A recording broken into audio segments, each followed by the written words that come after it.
Oh man, I just got done watching this movie called Some Sleepaway Camp. If anything represents the 80s and slash horror, this might be at the top of the goddamn list. It's something I've never seen before, but let's get to it. This movie might deter you from going to all camps immediately. So it starts off showing these kids on a boat with their father named I think John. And then you got this couple, one's like a lifeguard or whatever like that, they're driving a boat. And they got a little girl in the background doing ski swimming. It doesn't even seem like she wants to do it. As a matter of fact, she's being very cautious about everything. So then while the brother and sister are playing, they end up knocking dad off the boat and spinning them upside down. We're like, oh, y'all just having fun. And then this one guy, Mike, is like, yo, come on, you guys, we gotta get up. We gotta get ready for this 4:30 meeting. So the lifeguard ends up letting the girl drive the boat, but she's about to go out of control, but it almost crashes into the other boat. So the lifeguard's trying to spin the boat the other way, turning the wheel, but unfortunately, he ends up pressing the accelerator by accident. It hits the entire family that's in the water. We see the little boys following around trying to swim to safety, but the father's done deal dead as shit. And I think the girl was too. The hell way to start a movie, right? So then we skip ahead to like 8 years later. This mother's getting kids ready together for summer camp. Her daughter Angela comes downstairs and also Ricki. Ricki's her cousin. Both of them are like damn near around the same age. So mom packs their lunch, gets them ready and all that. And I ain't go for her mom is very eccentric. She might have problems, she might even be crazy. Apparently she was supposed to be a doctor. And then she says she almost forgets something and she goes back into the room and then she ends up getting their physicals. Because they gotta have their physicals to be at this camp. And she ends up giving the physicals to Ricki and then she tells him, whatever you do, don't tell them where you got them from. One, why would they ask that? And two, why was she so specific about that? So anyway, they finally get to camp. They setting up in their bunkers. Ricki ends up meeting his friend Paul and he introduces her to Angela and whatnot. And Paul also tells him that Judy's here too. I guess Judy was somebody that Ricki knew a long time ago. So Angela basically gets settled in. Ricki goes to talk to Judy. She's like, hey, what's up? Judy acting like she ain't got time for Ricki or whatever like that because she entertaining other boys and whatnot. You know, because she got body now. She's more mature. She ain't got time for foolishness, right?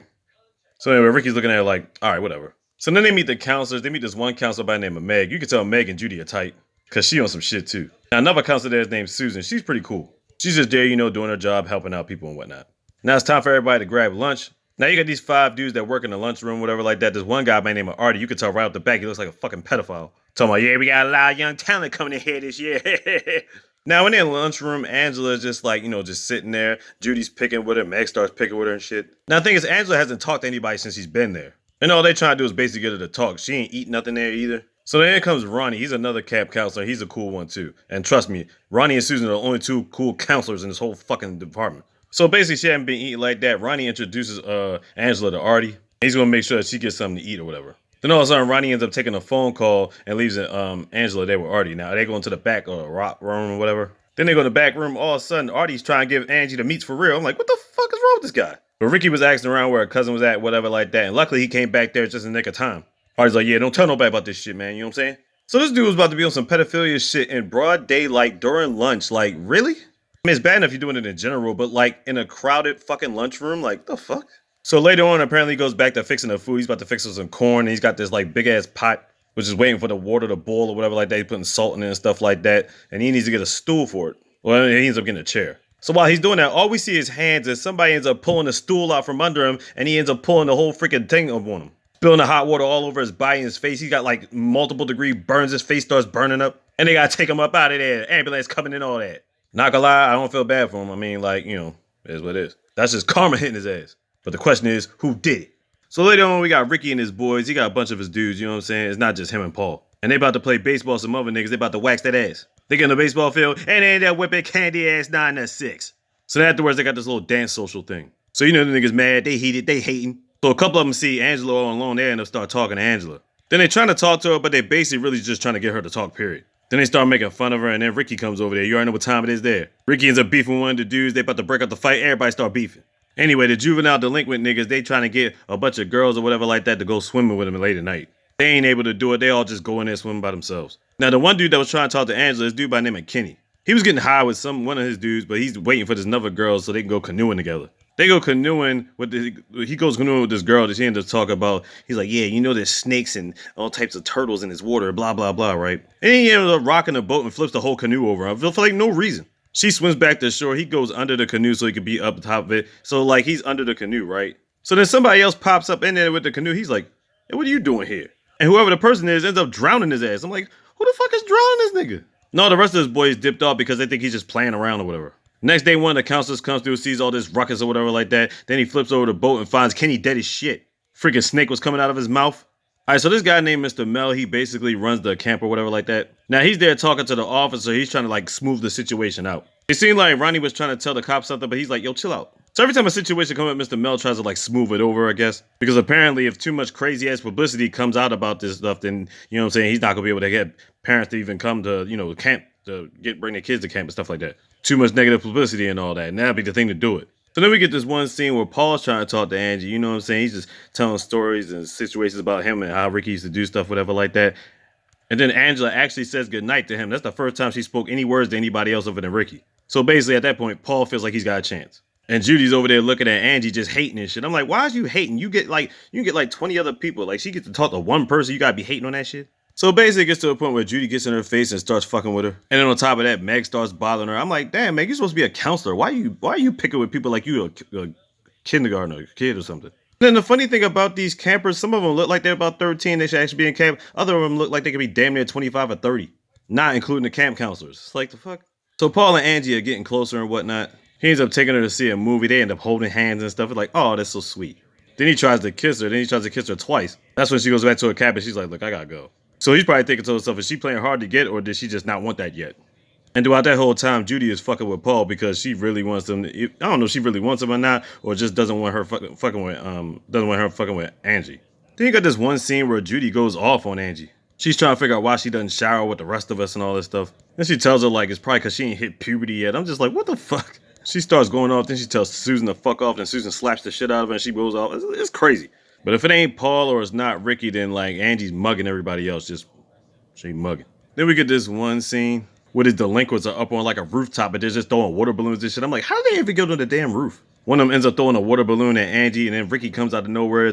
He starts cursing them out, going crazy. And then Mr. Mel comes out like, I'm gonna put a stop to all this. No canteen for you for a week. And that goes for you too, Ricki, all that cursing and stuff. They're like, what? All right, here comes some crazy shit. So one of the delinquent dudes, they go into the bathroom or whatever like that. While this is happening, somebody puts a broom handle through the door so they can't get out. And then cuts a hole through one of the doors. And then puts a stick with a hornet's nest through the door and then starts shaking the hornet's nest around. I'm like, what the fuck? The dude in the bathroom gets stung to death by a bunch of damn hornets. When they show the body, I'm thinking to myself, like, what kind of hornets are digging through the skin? Like, what are these black alien bees? Like, what is this? But anyway, that's somebody else done deal dead as shit. Now, Mr. Mel's pissed off because he's thinking to himself, like, damn, I'm going to lose this freaking camp. But Mr. Mel is starting to think that Ricki is the killer because it ends up being another one of the delinquents that's got killed, you know what I'm saying? And he knows they're beef with the delinquents. But obviously, he ain't got no proof. So then we get to the scene on the beach where Paul and Angela are kissing. And he's trying to unbutton her shirt and she's like, nah, not yet. But he goes back to kissing her and he's trying to unbutton his shirt and then she starts remembering stuff from her past. So we seen when she was laughing with her brother. We get this scene where we see John and Mike in the bed together. I'm like, what? So basically indicating the incident that happened 8 years ago, that was actually her father who died. So maybe the brother was the one that died because she actually lived through it? Okay. So it shows the scene where they were laughing at John and Mike being in the bed together. Then they showed them two in the bed together. And the brother was pointing at her chest. Oh no. I think they were trying to indicate the brother molested her when she was little. Ugh. How is it even possible? They were like the same age. Matter of fact, I think she was actually a slight bit bigger than him. Or taller anyway. It's wild. So after remembering that, she got up and got away from Paul. Then we get the scene the next day where she's just like sitting by herself once again and everybody's in the water. And then Judy's just talking shit to her trying to get her to go swim. And then Meg comes over there trying to get her too. And I'm like, what the fuck? They end up picking her up and then tossing her in the water. I'm like, what? While this is going down, Mr. Mel is talking to Ricki. And he's stopping Ricki from saving Angie because he still thinks Ricki's the one that's going around killing niggas. It took for Ronnie to finally see the commotion and go save Angie and then get him out the water. I was like, yo. Now realizing her backstory, you could tell how traumatized she is of the fucking water. But of course, they don't know that. So the next day, they got people playing like flag football and whatnot. Or capture the flag, whatever they playing. Now, obviously, Angie doesn't want to play. And Judy's still trying to get at Paul and shit. So Ricki comes up with this plan, right? They're going to go through the forest. He wants Angie to meet them on one side so that way he can go and capture the flag when they try to be distracted by her. So reluctantly, she goes along through with it. So he tells her to go one way and he's going another. So while he's going through the forest, he ends up seeing Judy and freaking Paul kissing. And he's like, what the fuck? But you can tell she's forcing herself on him. And of course, while that's going down, Angie pops out of nowhere and sees the whole damn thing. Damn it, Paul. You know, he's been trying to apologize, but it seems like she ain't going for it. And once again, Judy in her face again. I got that feeling Judy will end up getting fucked up. Especially after her and Meg tag team to toss her in the damn water. So it's nighttime. They got this like social thing that's supposed to jump off. Basically like some type of dance thing in a gymnasium, you know, to eating and stuff like that. So apparently Meg has always wanted to get with Mr. Mel. So she says she wants to meet up with him for something on later on. I'm like, ugh. So Meg's about to get a shower and get ready for her date. There's too many people in one shower, so she gotta go to the shower in the other dorm or whatever like that. Basically, she's in there by herself. So while she's taking a shower, all of a sudden a hand comes out of nowhere, just stabs on her back. It just like slides that shit down her back. I'm like, oh shit. So Meg's done deal dead as shit. Now Mr. Mel's in the social spot and he's waiting on Meg or whatever. He starts going to look around looking for her because she's late. Judy didn't go to the social. She ends up kissing up some boy or whatever like that. Then she hears somebody come and hides him under the bed. Mr. Meg asks her like, hey, yeah, you seen Meg? She like, nah, he leaves, and then she ends up kissing the boy again or whatever. He's like, nah, I ain't trying to get caught. I'm about to get up out of here. And then she like, yo, what you pussy or something? But he ends up dipping out anyway. She's just sitting there pouting. So then we see Mr. Mel and him going to one of the shower spots. He checks the shower. All of a sudden, Meg falls out the shower, did this shit. I'm like, wait a minute, how was she able to even stand up in the shower for that long? So right at the back, Mr. Mel thinking to himself, Ricki did this shit. So apparently on this day, Ricki was sick. He was sick in bed because of the food that they ate at lunch or whatever. So he goes down to the social so he gets something to eat. He picks up some stuff. He ends up coming back, right? But before he's getting back, he ends up getting snatched up by Mr. Mel. So then we have one of the camp counselors with a couple of the delinquents. They're going to be sleeping outside in like a tent so they can build a fire and whatnot. But one of the kids say they're too cold, and he forces him to end up taking one of the kids back to the campus, leaving the delinquent kids outside sleep. Then as you see the kids asleep, you could tell somebody's creeping around in there. Then to the right, you see this axe that's sitting there for chopping trees. Oh no. Now once again, Paul goes back. He's still trying to apologize to Angie. Angie tells him like, yeah, meet me at the beach after the social. Then we go back to Mr. Mel. He ends up slapping Ricki or whatever, and just starts beating on him and shit. I'm like, what the fuck? Like, did he just murk Ricki? So then after he does that, he's like running around. He's like, man, I gotta get up out of here. Then he turns around. He's like, hey, you ain't supposed to be here. And then whoever it was just shot a fucking arrow in his neck. Done deal, Mr. Mel. He dead as shit. Then one of the camp counselors, when they go back to the campsite, all they see is body parts just laying around. I was like, oh shit. You can tell this guy's distraught that he even left the kids out there at night. It was just crazy. I'm thinking to myself, how many killers are there that are going around just like chopping up niggas and doing all this shit? Then all the camp counselors are alerted to everything that's going on about chopped up bodies and Meg being duffed out. So one of the cops and the counselors are driving around and they end up finding Ricki. Turns out Ricki ain't dead. He's still alive. Now in between all this time, Judy's still chilling in the room and somebody pops up and she don't know who it is. She's just like, hey, well, just make sure you don't turn the light on. I'm like, the fuck? She was like curling her hair at night. Who the hell curls their hair at night?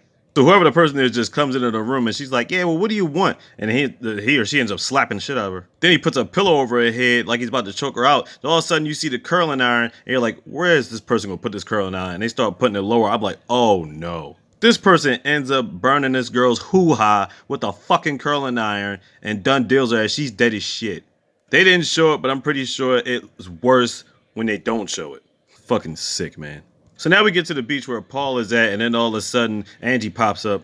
Angie tells him, we're going swimming. Take your clothes off. So then they show Ronnie and Susan. They're still looking around and trying to find people. All of a sudden, they see Angie. Angie's just sitting down on the beach with Paul on her lap, and they're both naked, right? Then we get this flashback to Angie's mom. Then she always talked about how she wished she'd have a girl, and we always having boys. We can't have two boys now. And I'm like, wait a minute. And while she's talking, you only see one of the kids there with their head wrapped up. And she's like, yeah, Angela would be a good name for a girl. Isn't that right, Peter? What the fuck? Peter? And then Angie gets up with this look on her face just like, yeah. And we see that Paul's head's been completely cut off from his body. And she's just looking at the camp counselors. And then we find out Angie was a boy. No, scratch that. Angie was Peter. So when the boat thing happened, the girl die at the beginning of the movie. Along with her father. The one that was still floating around up in the air was the boy. All right, now I got some questions. So she was the one going around murking everybody, right? If she's so traumatized by the water, then who the fuck killed Kenny? Yeah, the one that flipped over the canoe when he was waiting on his girl and he was playing around and shit. Was she went under the water just to get him and drown him and shit? Or is it fair to say that Ricki did kill some of those people? Was it a tag team effort? Like, what? This movie was so insane, so goddamn baffling. So many twists and turns, it was nuts. That's the 80s for you, son. Sleepaway Camp. Came out 1983. Classic. So this girl had a father that was smashing another dude, got molested by her own brother. Well, technically, she was the one doing the molesting because she was the brother. Son. And was she so psychologically damaged by her mom that she was just wanting her to be a girl? I guess it makes sense when she started talking about don't tell her where the physicals came from. Yeah, of course they would figure that shit out. 80s movies, son. She's insane.